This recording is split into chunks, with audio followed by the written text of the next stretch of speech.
those deep-rooted beliefs about who we are and how we perceive ourselves in the world and where we place ourselves in the world can keep us feeling stuck in this perception box about how we see ourselves, and not only that, how we think other people interpret us as well. It could be we are the sporty one or the creative one, or that perhaps we want to be someone that's creative but we're not. And the question is whether that narrative is really yours. It wasn't until I started studying neuroscience that I realized that we have this ability to change our trajectory, change our thoughts, and we can expand the box that we're in. We can expand our perception of who we are in the world.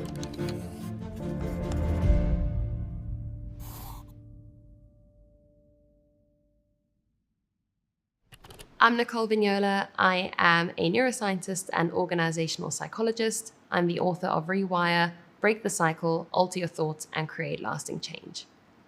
So the stories that we tell ourselves about ourselves have been shaped by our environment, our upbringing. We have something called observational knowledge, and that means that we learn about how the world is by observing those around us in our formative years. You might learn how to cook, how to get to school without your parents having to teach you. You're not having to be told these things, you just kind of know them through nuanced communication whilst you're growing up. But observational knowledge has a flip side. Sometimes we observe our peers or parents being highly critical of themselves, and so we learn to do that as well.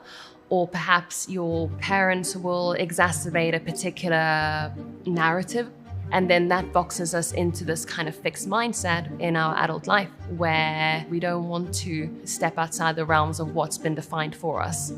So I have two friends. They are both sisters.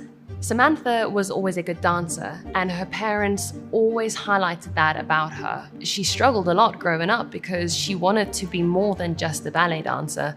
Her sister Martha was always the more academic one, the higher achiever.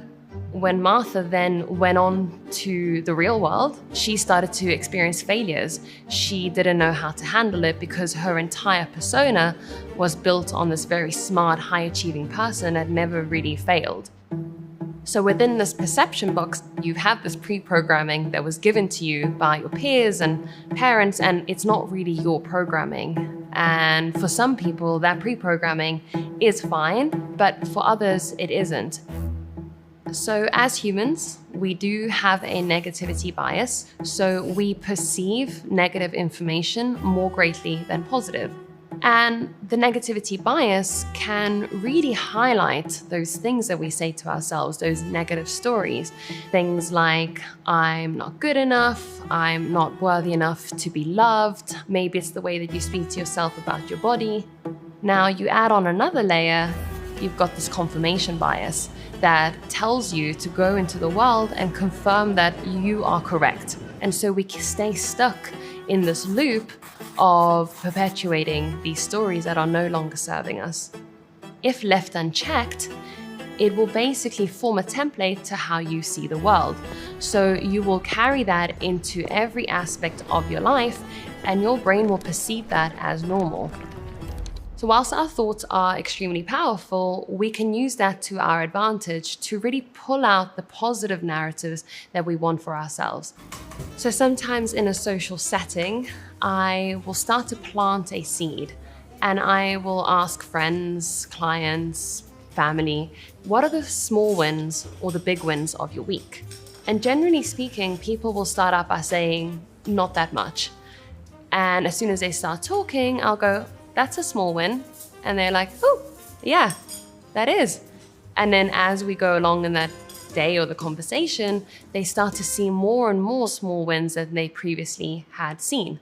By pulling out the small wins, it will start to shine a light on a different outcome, not the one that you have usually perpetuated. And it's not until you bring conscious attention to it that you can start to make a change, because the brain is just doing what it knows best. It's going to optimize energy for other things and just repeat what has been ingrained. So if you have a pathway that has been ingrained and it's a beautiful tarmac highway, and now you want to change it, you're going to have to step onto a dirt road. And then you have to pave that dirt road. And then you have to put in some street lights. And eventually this path will be a tarmac highway. As humans, we have something called metacognition.